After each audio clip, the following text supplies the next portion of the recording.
네, 북한이 이렇게 우리 정부의 이산가족 상봉 행사 제안을 거부한 이유는 뭘까요? 전문가와 함께 자세한 이유 분석해보고 향후 남북관계 전망해 보겠습니다. 네, 양무진 북한대학원대학교 교수 전화로 연결되어 있습니다. 교수님 안녕하십니까? 네, 북한이 결국 이산가족 상봉 행사를 위한 실무 접촉 일단 거부를 했습니다. 거절한 가장 큰 이유는 무엇이라고 볼 수 있을까요? 아마 남북 당국 간의 불신의 골이 깊다는 현주소를 그대로 보여주는 것이 아닌가 생각됩니다. 가장 큰 이유는 북한이 관심을 가지고 있는 금강산 관광 재개에 대한 우리 박근혜 정부의 부정적인 입장이 명확하다는 것을 판단했기 때문에 거절한 것이 아닌가 생각되고, 어쨌든 북한도 관계 개선의 필요성을 이야기하고 있고, 또 날씨가 따뜻해지면은 만날 수 있다는 여지를 남길 수 볼 때 나름대로 고민의 흔적은 있는 것으로 평가를 합니다. 박근혜 대통령이 이산가족 상봉 행사를 제안한 뒤 나흘 만에 북한의 응답이 왔는데 대답을 내놓기까지 이렇게 시간이 걸린 이유가 뭘까요? 한편으로는 우리 측의 제의에 대해서 고민하는 모습을 보여주는 측면도 있지만도, 또 다른 한편으로는 심리적인 대남 기싸움의 전략도 담겨 있는 것이 아닌가 보여집니다.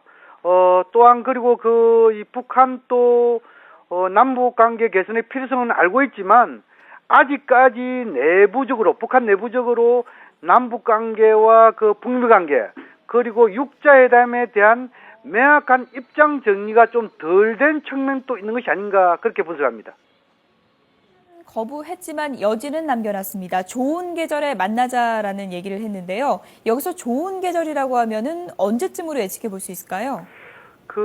북한 조평통 서기국의 보도 또 우리의 통지문을 보면은 남측에서 다른 일이 벌어지지 않고 또 북측이 제안한 것도 함께 협의할 의사가 있으면 좋은 계절에 마주 앉아서 이렇게 밝히고 있습니다.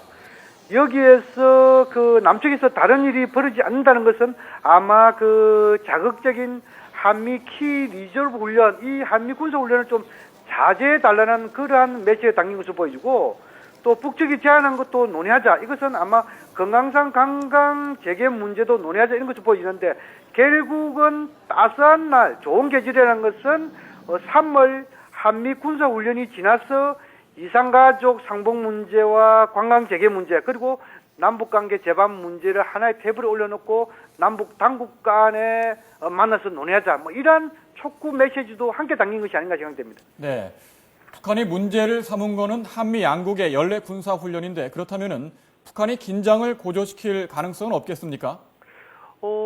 물론 항상 남북 간의 대립과 대결 상황에서는 항상 북한의 긴장 고조 행위는 해왔습니다.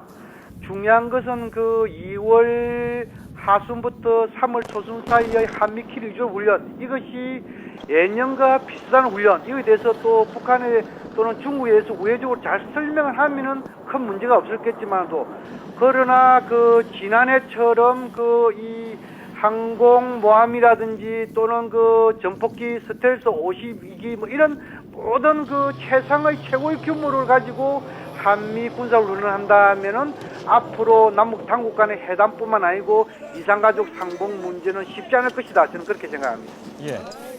네, 오늘 말씀은 여기까지 듣겠습니다. 지금까지 양무진 북한대학원 대학교 교수였습니다. 고맙습니다. 고맙습니다. 감사합니다.